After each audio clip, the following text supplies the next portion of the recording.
سے قصص الانبیاء کا 13واں حصہ مقدس وادی، پیشکش محمد طارق شاہد۔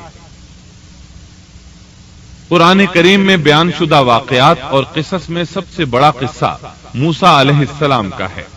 آپ اللہ کے اولو العزم رسول تھے۔ آپ کا قصہ قرآن کریم کی 73 سورتوں میں جا بجا پھیلا ہوا ہے۔ 73 سورتوں میں پھیلے ہوئے قصے کو یکجا کرنا آسان کام نہیں۔ ایسے واقعات کی جزیات کو قرآن و حدیث کی چھلنی میں سے گزارنا انتہائی ضروری ہے، تاکہ ہر بات قرآن اور حدیث سے منطبق ہو جائے اور ان کے نزول کا منشا اور تقاضا بھی پورا ہو جائے۔ تو آئیے سنتے ہیں قصہ سیدنا موسیٰ علیہ السلام کا۔ اللہ تعالی سورۃ القصص آیت 1 تا 3 میں فرماتے ہیں، بسم اللہ الرحمن الرحیم، طاسین میم، تلک آیات الکتاب المبین، نتلو علیک من نبأ موسیٰ وفرعون بالحق لقوم یؤمنون۔ شروع اللہ کے نام سے جو بڑا مہربان نہایت رحم والا ہے۔ طاسین میم، یہ روشن کتاب کی آیات ہیں۔ ہم آپ کے سامنے موسیٰ اور فرعون کا صحیح واقعہ بیان فرماتے ہیں ان لوگوں کے لیے جو ایمان رکھتے ہیں۔ ان آیات میں اہل ایمان کے لیے نصیحت اور یاد دہانی ہے، جبکہ انہی آیات میں فاسق، نافرمان اور کجرا لوگوں کے لیے ڈراوا اور وعید ہے۔ موسیٰ علیہ السلام اللہ تعالی کے مخلص پیغمبر ہیں۔ انہیں اللہ سے ہم کلام ہونے کا شرف بھی حاصل ہے۔ اللہ تعالی نے آپ کا ذکر خیر سورہ مریم آیت 51 میں ان الفاظ میں فرمایا ہے، واذکر فی الکتاب موسیٰ انہ کان مخلصا وکان رسولا نبیا۔ اس قرآن میں موسیٰ کا ذکر بھی کیجئے جو چنا ہوا اور رسول اور نبی تھا۔ آپ کا نسب نامہ اس طرح ہے، موسیٰ بن عمران بن قاہس بن لاوا بن یعقوب بن اسحاق بن ابراہیم علیہ السلام۔ آپ کے اور یعقوب علیہ السلام کے درمیان زیادہ فاصلہ نہیں۔ موسیٰ علیہ السلام سانولے رنگ کے تھے، کافی تنو مند اور لہیم شہیم تھے، قوت اور ہمت والے تھے، حتیٰ کہ بعض نے لکھا ہے کہ ان میں 10 آدمیوں کی طاقت موجود تھی۔ آپ کی زبان میں لکنت تھی۔ سورہ زخرف آیت 52 میں اللہ تعالی نے فرعون کی زبانی یہ بات نقل کی ہے، ام انا خیر من هذا الذی هو مہین ولا یکاد یبین۔ کیا میں بہتر نہیں ہوں بنسبت اس کے جو بے توقیر ہے اور صاف بول بھی نہیں سکتا۔ آپ کبھی کبھی بات کرتے ہوئے اٹک جاتے تھے، لیکن یہ بات نبی ہونے میں مانے نہیں۔ سورۃ القصص آیت 34 میں ہے، وَأَخِي هَارُونُ هُوَ أَفْصَحُ مِنِّي لِسَانًا، اور میرا بھائی ہارون مجھ سے بہت زیادہ فصیح زبان والا ہے۔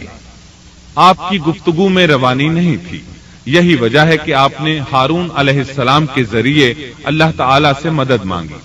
اس کی تفصیل یوں ہے، بنو اسرائیل یعنی سیدنا یعقوب علیہ السلام کی اولاد نے سیدنا یوسف علیہ السلام کے زمانے میں فلسطین سے مصر کی جانب نقل مکانی کی، جیسا کہ ہم نے قصہ یوسف کے آخر میں ذکر کیا ہے، اور سورہ یوسف آیت 99 میں ہے، آوى إليه أبويه، یوسف نے اپنے ماں باپ کو اپنے پاس جگہ دی۔ اسی طرح سورہ یوسف آیت 100 میں ہے، ورفع أبويه على العرش وخروا له سجدا، اور اس نے اپنے تخت پر اپنے ماں باپ کو اونچا بٹھایا اور سب اس کے سامنے سجدے میں گر گئے۔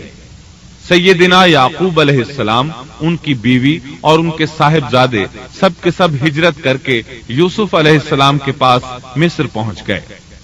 یوسف علیہ السلام مصر کے حاکم تھے، پھر سب وہیں رہائش پذیر ہو گئے۔ مورخین نے لکھا ہے جب وہ مصر میں داخل ہوئے تھے تو ان کی تعداد 80 تھی، پھر ان کی تعداد بڑھتی چلی گئی اور یہ زیادہ ہوتے چلے گئے، یہاں تک کہ جب موسیٰ علیہ السلام انہیں لے کر مصر سے باہر نکلے تو ان کی تعداد قریباً 6 لاکھ کے قریب تھی، اور یہ سب یوسف علیہ السلام کے عہد کے بعد ہوا۔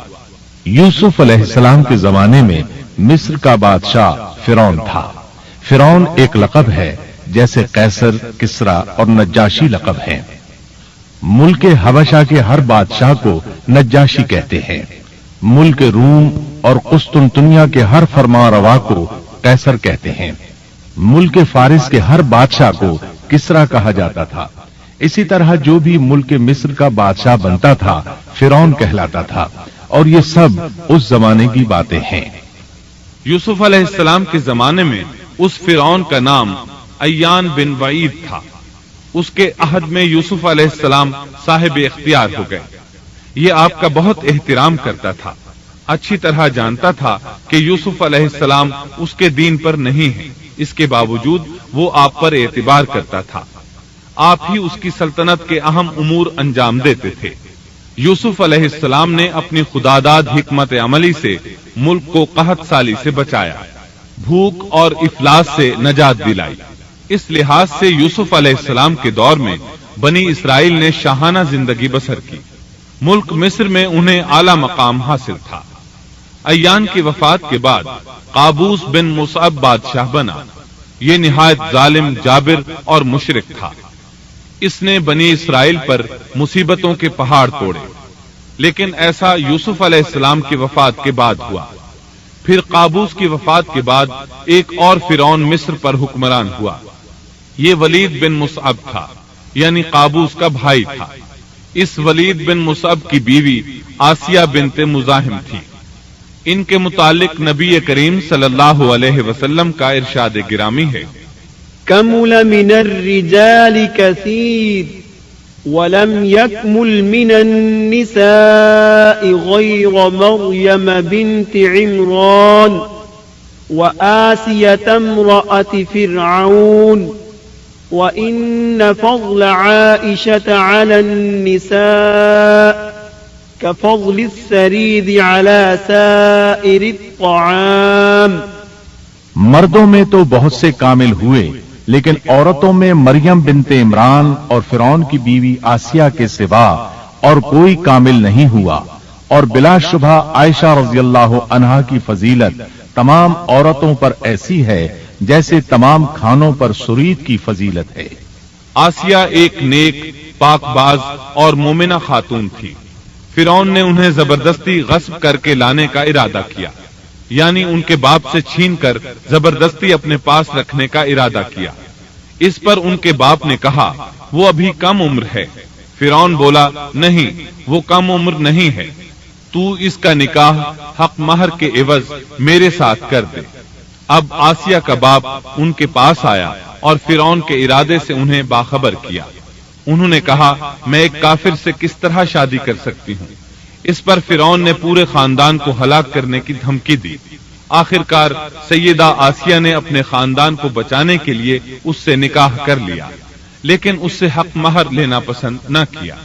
اس طرح سیدہ آسیہ نے دل سے برا جانتے ہوئے فرعون کے ساتھ زندگی بسر کی۔ اس کے گھر پہنچ کر وہ اس جیسی کافرہ نہیں بنی، بلکہ پکی مومنہ رہی۔ بہرحال یہ تھا ان کی شادی کا واقعہ۔ یہ فرعون یعنی ولید بن مصعب بہت جابر اور ظالم شخص تھا۔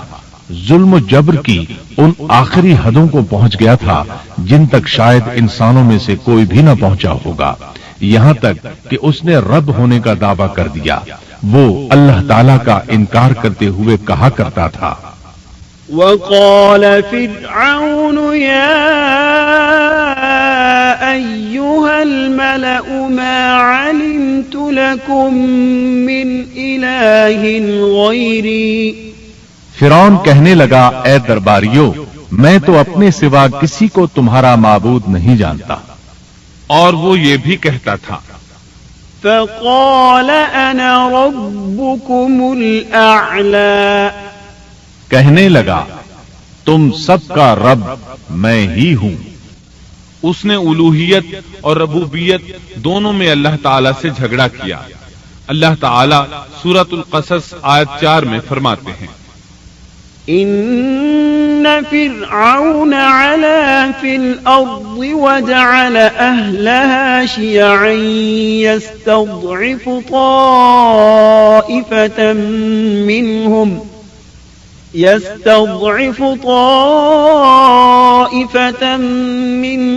يذبح أبناءهم ويستحيي نساءهم إنه كان من المفسدين۔ یقیناً فرعون نے زمین میں سرکشی کر رکھی تھی اور وہاں کے لوگوں کو گروہ گروہ بنا رکھا تھا اور ان کے ایک فرقے کو کمزور کر رکھا تھا اور ان کے لڑکوں کو تو ذبح کر ڈالتا تھا اور ان کی لڑکیوں کو زندہ چھوڑ دیتا تھا۔ بلا شک و شبہ وہ تھا ہی فساد کرنے والوں میں سے۔ اس نے لوگوں کے گروہ اور جماعتیں بنا رکھی تھی۔ فرعون کے زمانے میں بنی اسرائیل سب سے حقیر اور کم درجہ قوم تھی۔ فرعون نے انہیں حد درجے ذلیل اور بے عزت بنا رکھا تھا۔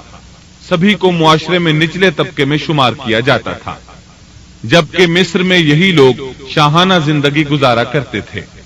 فرعون نے اعلان کرا رکھا تھا کہ بنی اسرائیل سب کے سب غلام ہیں۔ وہ ان سے زر خرید غلاموں کی طرح مزدوری لیا کرتا تھا۔ ان کی عورتوں سے لونڈیوں باندیوں جیسا برتاؤ کیا جاتا تھا۔ وہ جو چاہتا تھا ان سے کرتا تھا۔ اس نے یہ حکم اپنی رعایا میں عام دے رکھا تھا۔ مصر کے باشندے اعلیٰ درجے کے لوگ سمجھے جاتے تھے، وہ قبطی کہلاتے تھے۔ فرعون نے بنی اسرائیل کو غلام اور محکوم بنا رکھا تھا اور انہیں ہر طرح سے کمزور کر دیا تھا۔ اللہ تعالیٰ سورۃ القصص آیت 4 میں فرماتے ہیں يستضعف طائفة منهم، اور اس نے ان میں سے ایک فرقے کو کمزور کر رکھا تھا۔ بنی اسرائیل اس ذلت سے نجات پانے کا انتظار کر رہے تھے اور اس کی وجہ یہ تھی کہ انہیں ایک بشارت ملی ہوئی تھی۔ اس کے مطابق ان کا نظریہ تھا کہ فرعون کے گھر سے ایک بچہ نکلے گا جو انہیں نجات دلائے گا، اور یہ بھی بیان کیا جاتا ہے کہ یہ بشارت انہیں اس طرح ملی تھی کہ خود فرعون نے خواب دیکھا تھا کہ بیت المقدس سے آگ نکل کر مصر کی جانب بڑھتی چلی آ رہی ہے۔ وہ آگ مصر میں موجود تمام لوگوں کو جلائے ڈالتی ہے، مگر اس آگ سے بنی اسرائیل کے گھر محفوظ رہتے ہیں۔ فرعون نے اس خواب کی تعبیر کاہنوں سے پوچھی۔ وہ کاہن اس کے نزدیک عالم تھے۔ انہوں نے خواب کی تعبیر یہ بتائی کہ بنی اسرائیل میں ایک بچہ ایسا پیدا ہونے والا ہے جس کی وجہ سے مصریوں کی ہلاکت ہوگی۔ یہ تعبیر سن کر فرعون ڈر گیا۔ تب اس نے ایک خوفناک حکم جاری کیا، اقتلوا كل من يولد من بني اسرائیل، بنی اسرائیل میں جو بچہ پیدا ہو اسے قتل کر دیا جائے۔ اللہ کی قدرت دیکھیے کہ ہارون علیہ السلام اس سے پہلے پیدا ہو چکے تھے اور موسیٰ علیہ السلام کی والدہ امید سے تھی۔ فرعون نے اپنا حکم یوں جاری کیا تھا کہ اگر ان کے ہاں بیٹے پیدا ہوں تو انہیں قتل کر دو، بیٹیاں پیدا ہوں تو انہیں زندہ چھوڑ دیا جائے۔ چنانچہ ایسا ہی کیا جانے لگا۔ ہر نومولود بچے کو قتل کیا جانے لگا، بچیوں کو چھوڑ دیا جاتا۔ یہ تھا بچوں کو ذبح کرنے کا حکم جو بنی اسرائیل میں شروع ہوا۔ اس کا طریقہ انہوں نے یہ اختیار کیا کہ ہر حاملہ خاتون کی نگرانی شروع کر دی۔ دایا عورتوں کے ذمے یہ ڈیوٹی لگائی کہ حاملہ مستورات کی اطلاع دیں گی، اور جو دایا اطلاع نہ دیتی اسے بھی قتل کر دیا جاتا۔ اس طرح فرعون اور اس کے وزیروں کو ہر نومولود سے باخبر رکھا جاتا تھا۔ ان دنوں سیدنا موسیٰ علیہ السلام کی والدہ اپنے حمل کے ابتدائی دنوں میں تھی۔ انہوں نے اس بات کو چھپائے رکھا اور دایا کا کام کرنے والی عورتوں سے بھی خود کو چھپائے رکھا، یہاں تک کہ درد ذہ کا وقت آ پہنچا اور انہوں نے بچے کو جنم دیا۔ اس بارے میں سوائے قریبی لوگوں کے کوئی نہیں جانتا تھا۔ بچے کی پیدائش کے بعد وہ فکر مند رہنے لگی۔ حمل کے دنوں میں تو انہوں نے خود کو چھپا لیا تھا، اب بچے کو کیسے چھپائیں؟ پھر بھی اپنی پوری کوشش کرتی رہیں، یہاں تک کہ ان کے پاس اللہ کا حکم آ گیا۔ یہ حکم اللہ نے ان کے دل میں ڈالا تھا، یعنی القاء کیا گیا تھا۔ یہ وہ وحی نہیں تھی جو پیغمبروں پر آتی ہے۔ سورۃ القصص آیت 7 میں ہے، وَأَوْحَيْنَا إِلَىٰ أُمِّ مُوسَىٰ أَنْ أَرْضِعِيهِ فَإِذَا خِفْتِ عَلَيْهِ فَأَلْقِيهِ فِي الْيَمِّ وَلَا تَخَافِي وَلَا تَحْزَنِي إِنَّا رَادُّوهُ إِلَيْكِ وَجَاعِلُوهُ مِنَ الْمُرْسَلِينَ۔ اور ہم نے موسیٰ کی ماں کو وحی کی کہ اسے دودھ پلاتی رہ، اور جب تجھے اس کی نسبت کوئی خوف معلوم ہو تو اسے دریا میں بہا دینا، اور کوئی ڈر خوف یا رنج غم نہ کرنا، ہم یقیناً اسے تیری طرف لوٹانے والے ہیں اور اسے اپنے پیغمبروں میں بنانے والے ہیں۔ مطلب یہ تھا کہ جب تفتیش اور تحقیق شروع ہو یا خطرات بڑھ جائیں تو اسے دریا میں ڈال دیں۔ امام اسمعی رحمت اللہ علیہ نے ایک بچی کو چند اشعار گنگناتے سنا تو کہنے لگے ان اشعار میں کتنی فصاحت ہے۔ اس بچی نے ان کی بات سن کر کہا، اللہ تعالیٰ کے اس فرمان کے بعد کوئی فصاحت باقی نہیں رہ گئی۔ وَأَوْحَيْنَا إِلَىٰ أُمِّ مُوسَىٰ أَنْ أَرْضِعِيهِ فَإِذَا خِفْتِ عَلَيْهِ فَأَلْقِيهِ فِي الْيَمِّ وَلَا تَخَافِي وَلَا تَحْزَنِي إِنَّا رَادُّوهُ إِلَيْكِ وَجَاعِلُوهُ مِنَ الْمُرْسَلِينَ۔ اس آیت مبارکہ میں بیک وقت دو خبریں، دو احکام، دو حکم امتناعی اور دو بشارتیں ہیں، یعنی ہم نے موسیٰ کی ماں کو وحی کی کہ اسے دودھ پلاتی رہے، یہ دو خبریں ہیں، اور جب تجھے خوف محسوس ہو تو اسے دریا میں بہا دے، یہ دو حکم ہیں۔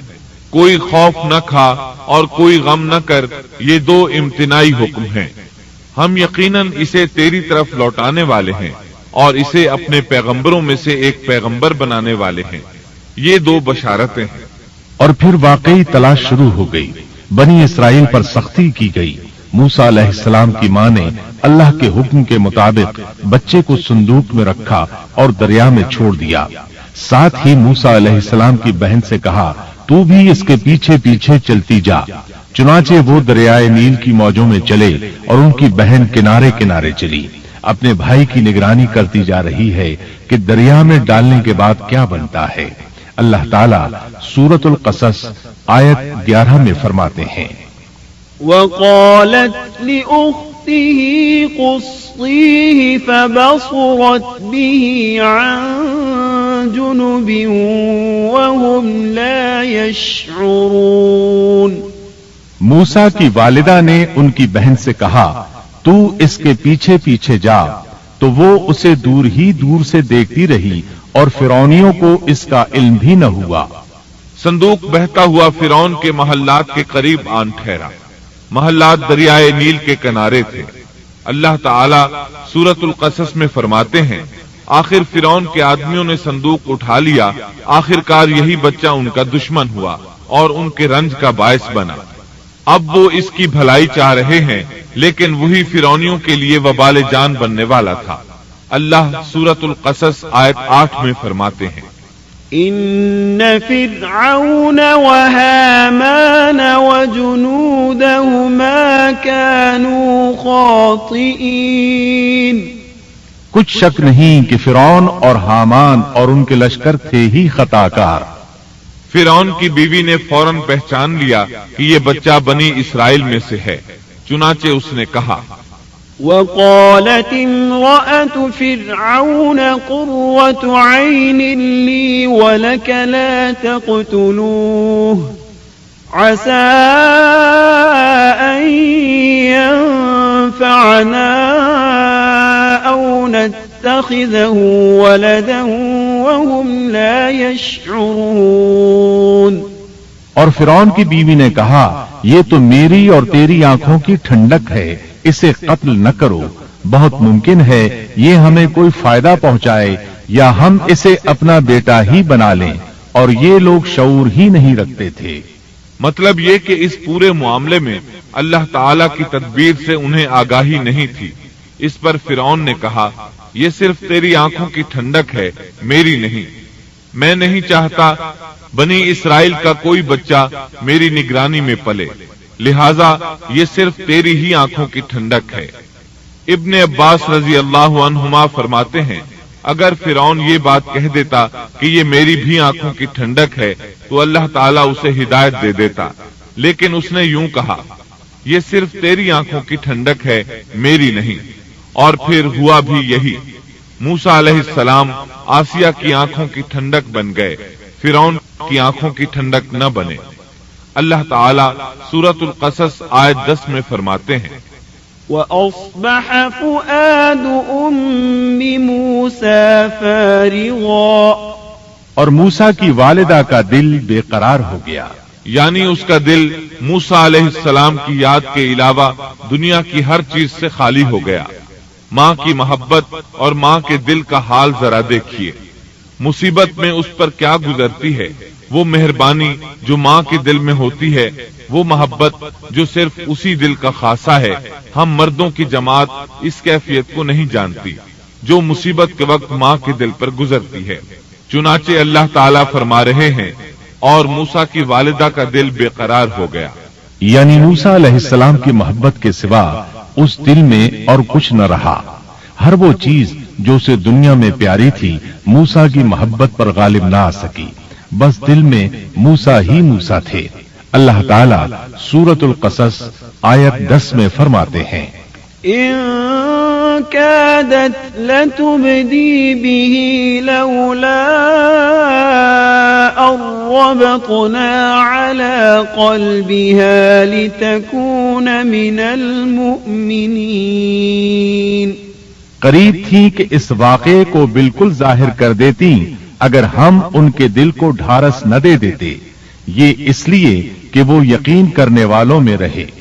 اب دیکھیے اللہ تعالیٰ کے کام، ان کے نور چشم کو کس طرح ان کی طرف واپس لوٹایا۔ بچہ جب محل میں پہنچا تو اس نے دودھ کے لیے رونا شروع کر دیا۔ اس کے پاس دودھ پلانے والیاں لائی گئیں، لیکن بچے نے کسی عورت کا دودھ نہ پیا۔ آخر وہ بچے کو اٹھا کر باہر لائے۔ اللہ آیت 12 میں فرماتے ہیں وَحَرَّمْنَا عَلَيْهِ الْمَرَاضِعَ مِن قَبْلُ، اور ان کے پہنچنے سے پہلے ہم نے موسیٰ پر دائیوں کا دودھ حرام کر دیا تھا۔ جو عورت بھی آپ کو دودھ پلانے کی کوشش کرتی ناکام ہو جاتی۔ اب ظاہر ہے یہ رکاوٹ تو اللہ تعالیٰ کی طرف سے تھی، کوئی دودھ پلانے میں کامیاب ہو بھی کیسے سکتی تھی۔ ادھر موسیٰ علیہ السلام کی بہن دور کھڑی یہ سب دیکھ رہی تھی۔ سورۃ القصص آیت 12 میں ہے فقالت هل أدلكم على أهل بيت يكفلونه لكم وهم له ناصحون، یہ کہنے لگیں کیا میں تمہیں ایسا گھرانہ نہ بتاؤں جو اس بچے کی تمہارے لیے پرورش کرے اور ہوں بھی وہ اس بچے کے خیر خواہ۔ نے بچے کو دودھ پلایا تو آپ نے فوراً دودھ پینا شروع کر دیا۔ سیدہ آسیہ نے ان کی طرف پیغام بھیجا کہ وہ محل میں آ جائے اور جب تک بچہ دودھ پیتا رہے وہ اس کے پاس محل ہی میں رہے، لیکن موسیٰ علیہ السلام کی ماں نے انکار کر دیا۔ انہوں نے کہا میرے اہل و عیال ہیں، میرے خاوند بھی ہیں، لہٰذا ان کے ہوتے ہوئے میں گھر نہیں چھوڑ سکتی۔ اب چونکہ بچے نے کسی اور کا دودھ پینا قبول نہیں کیا تھا اس لیے وہ خود بچے کو لے کر آتے تھے۔ اس طرح موسیٰ علیہ السلام کی والدہ کا بے حد احترام ہونے لگا۔ فرعون کے ہر کارے تحفے تحائف ان کے گھر لانے لگے۔ اللہ تعالیٰ آیت 13 میں فرماتے ہیں فرددناه إلى أمه كي تقر عينها ولا تحزن ولتعلم أن وعد الله حق ولكن أكثرهم لا يعلمون۔ پس ہم نے اسے اس کی ماں کی طرف واپس پہنچایا تاکہ اس کی آنکھیں ٹھنڈی رہیں اور آزردہ خاطر نہ ہو، اور جان لے کہ اللہ کا وعدہ سچا ہے لیکن اکثر لوگ نہیں جانتے۔ اس طرح موسیٰ علیہ السلام شاہی محل میں پلنے بڑھنے لگے، یہاں تک کہ 18 سال کے خوبرو نوجوان ہو گئے۔ اللہ تعالیٰ آیت 14 میں فرماتے ہیں، وَلَمَّا بَلَغَ أَشُدَّهُ وَاسْتَوَى آتَيْنَاهُ حُكْمًا وَعِلْمًا وَكَذَلِكَ نَجْزِي الْمُحْسِنِينَ۔ اور جب موسیٰ اپنی جوانی کو پہنچ گئے اور پورے توانا ہو گئے تو ہم نے انہیں علم و حکمت عطا فرمایا، نیکی کرنے والوں کو ہم اسی طرح بدلہ دیا کرتے ہیں۔ وقت گزرتا رہا، ایک روز آپ ایسے وقت میں راستے سے گزر رہے تھے جس وقت عموماً لوگ گھروں سے نہیں نکلا کرتے تھے۔ کہا جاتا ہے وہ دوپہر کا وقت تھا۔ آپ شہر میں داخل ہوئے، لوگ غفلت میں تھے، بس اکا دکا لوگ باہر تھے۔ آپ نے 2 آدمیوں کو لڑتے جھگڑتے دیکھا، ان میں سے ایک بنی اسرائیل کا تھا، دوسرا فرعون کی قوم سے تھا، یعنی مصری تھا۔ آپ کی قوم والے نے اپنے دشمن کے خلاف آپ سے مدد مانگی، آپ کی حمیت نے جوش مارا۔ آپ نے دیکھا مصری اس کمزور اسرائیلی کو پکڑے ہوئے تھا، بس موسیٰ علیہ السلام نے آگے بڑھ کر مصری کی ٹھوڑی پر مکہ دے مارا۔ آپ کو مقصد تو بس اسرائیلی کی مدد کرنے کا تھا، لیکن موسیٰ علیہ السلام میں بہت قوت تھی، اس لیے ایک ہی مکہ لگنے سے مصری کا کام تمام ہو گیا۔ سورۃ القصص آیت 15 میں ہے، فَوَكَزَهُ مُوسَى فَقَضَى عَلَيْهِ، پس موسیٰ نے اس کے مکہ مارا جس سے وہ مر گیا۔ موسیٰ علیہ السلام کو بہت تعجب ہوا کہ یہ کیا ہو گیا، ان کا قتل کرنے کا تو کوئی ارادہ نہیں تھا۔ موسیٰ علیہ السلام نے فوراً کہا، هَذَا مِنْ عَمَلِ الشَّيْطَانِ، یہ تو شیطانی کام ہے۔ آپ یہ کہنا چاہتے تھے میرا ارادہ تو اسے قتل کرنے کا نہیں تھا، یہ فعل تو شیطان نے کیا ہے، شیطان ہی نے مجھے بے قابو کر دیا تھا، مجھے اپنی طاقت پر اختیار نہ رہا، مجھ سے اس انسان کے قتل والا برا کام سرزد کرا دیا۔ آیت 15 میں اللہ تعالیٰ فرماتے ہیں، إِنَّهُ عَدُوٌّ مُضِلٌّ مُبِينٌ، یقیناً شیطان دشمن اور کھلے طور پر بہکانے والا ہے۔ اس سے معلوم ہوا کہ موسیٰ علیہ السلام جانتے تھے شیطان دشمن ہے، وہ گمراہ کرتا ہے، اور یہ بھی معلوم ہوا کہ آپ موحد تھے، توحید پرست تھے اور مشرکین میں سے نہ تھے۔ یہی تو باتیں ہیں جو اللہ تعالیٰ نے بیان فرمائی ہیں، مثلاً آیت 14 میں ہے، وَكَذَلِكَ نَجْزِي الْمُحْسِنِينَ،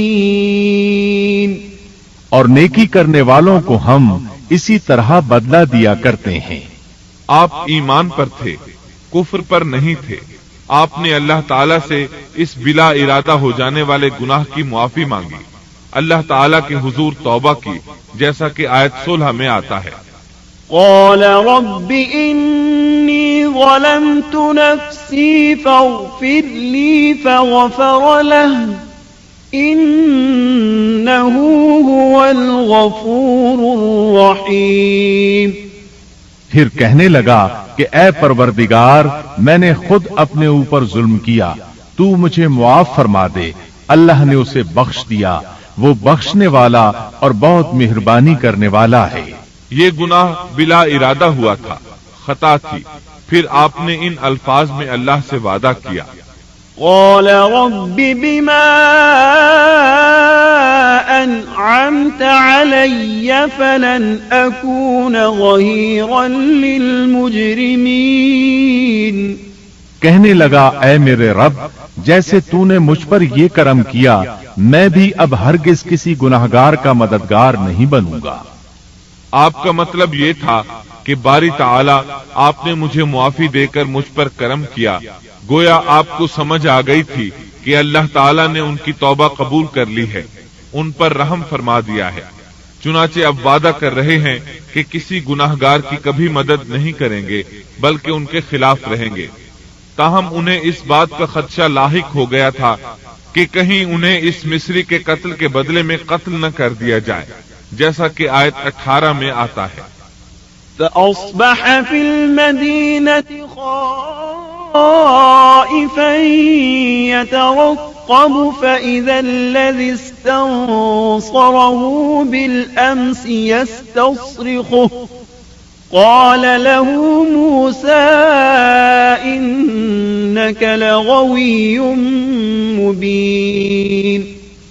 صبح ہی صبح ڈرتے اندیشے کی حالت میں خبریں لینے کے لیے شہر میں گئے، اچانک دیکھا کہ وہی شخص جس نے کل ان سے مدد طلب کی تھی ان سے فریاد کر رہا ہے۔ موسیٰ نے اس سے کہا کہ اس میں شک نہیں، تو سری گمراہ ہے۔ مطلب یہ کہ جب وہ شہر پہنچے تو انہوں نے کل جیسا ہی منظر دیکھا، وہی اسرائیلی ایک دوسرے مصری سے لڑ رہا تھا۔ انہیں دیکھ کر اس نے پھر ان سے مدد مانگی۔ تب آپ نے فرمایا تو جھگڑالو آدمی ہے، تاہم آپ آگے بڑھے تاکہ مصری کے مقابلے میں اس کی مدد کریں۔ تب وہ کہنے لگا قال يا موسى أتريد أن تقتلني كما قتلت نفسا بالأمس۔ وہ کہنے لگا کہ موسیٰ، کیا جس طرح تو نے کل ایک شخص کو قتل کیا ہے مجھے بھی مار ڈالنا چاہتا ہے؟ اس کی اس بات سے موسیٰ علیہ السلام سمجھ گئے کہ کل والی خبر شہر میں پھیل چکی ہے۔ اب انہوں نے خود کو چھپانا چاہا۔ اس وقت آپ کے پاس آل فرعون میں سے ایک مومن آدمی بھاگتا ہوا آیا۔ وہ موسیٰ علیہ السلام سے بہت محبت کرتا تھا۔ اس کا ذکر آیت 20 میں آیا ہے۔ وجاء رجل من أقصى المدينة يسعى قال يا موسى إن الملأ يأتمرون بك ليقتلوك فاخرج إني لك من الناصحين۔ شہر کے پرلے کنارے سے ایک شخص دوڑتا ہوا آیا اور کہنے لگا، موسیٰ، یہاں کے سردار تیرے قتل کا مشورہ کر رہے ہیں، پس تو فوراً چلا جا، مجھے اپنا خیر خواہ مان۔ اس سے پہلے کہ وہ تجھے گرفتار کر لیں جلدی کر یہاں سے نکل جا۔ آپ خوف زدہ ہو گئے کیونکہ فرعون تو پہلے ہی آپ سے محبت نہیں کرتا تھا۔ اس نے تو آپ کو سیدہ آسیہ کے کہنے پر محل میں رکھا تھا۔ اس کے علاوہ فرعون کی قوم کے دوسرے سردار بھی یہ بات اچھی طرح جانتے تھے کہ آپ بنی اسرائیل میں سے ہیں۔ وہ آپ سے بغض رکھتے تھے۔ اب تو ان کے ہاتھ موقع آ گیا تھا۔ اس موقع سے فائدہ اٹھاتے ہوئے انہوں نے قتل کا مشورہ کیا تھا۔ چنانچہ موسیٰ علیہ السلام وہاں سے خوف زدہ ہو کر نکل کھڑے ہوئے۔ مصری آپ کی تلاش میں تھے۔ فرعون نے اپنے جاسوس آپ کی تلاش میں بھیج دیے تھے۔ ادھر موسیٰ علیہ السلام اللہ تعالی سے یہ دعا مانگ رہے تھے، رب نجنی من القوم الظالمین۔ اے میرے پروردگار، مجھے ظالموں کے گروہ سے بچا لے۔ اللہ تعالیٰ نے آپ کی دعا قبول فرمائی، آپ کو راستہ بھی دکھایا۔ آپ جنگل کی طرف نکل کھڑے ہوئے۔ آپ کے پاس کھانا تھا نہ پانی، نہ آپ کے پاس سواری کا جانور تھا۔ آپ کو کچھ معلوم نہیں تھا کہ کدھر جا رہے ہیں، بس آپ جنگل میں چلتے رہے۔ آپ مصر سے فلسطین کی طرف جا رہے تھے۔ راستے میں آپ کے جوتے بھی ٹوٹ گئے۔ اب ننگے پاؤں سفر شروع ہوا۔ بھوک لگتی تو درختوں کے پتے کھا لیتے۔ اس طرح آپ مدین پہنچ گئے۔ آپ سن چکے ہیں، مدین اللہ کے نبی شعیب علیہ السلام کی بستی تھی۔ اس وقت شعیب علیہ السلام کافی بوڑھے ہو چکے تھے، اور یہ واقعات شعیب علیہ السلام کی قوم کی تباہی کے بعد کے ہیں۔ آپ مدین کے پانی پر پہنچ گئے۔ بستی کے باہر ان لوگوں کی پانی کی جگہ تھی، وہیں وہ لوگ اپنے جانوروں کو پانی پلاتے تھے، اپنے لیے بھی وہیں سے پانی لیتے تھے۔ موسیٰ علیہ السلام نے دیکھا کہ لوگ آ جا رہے ہیں، کسی کے پاس بکری ہے، کسی کے پاس اونٹ ہے،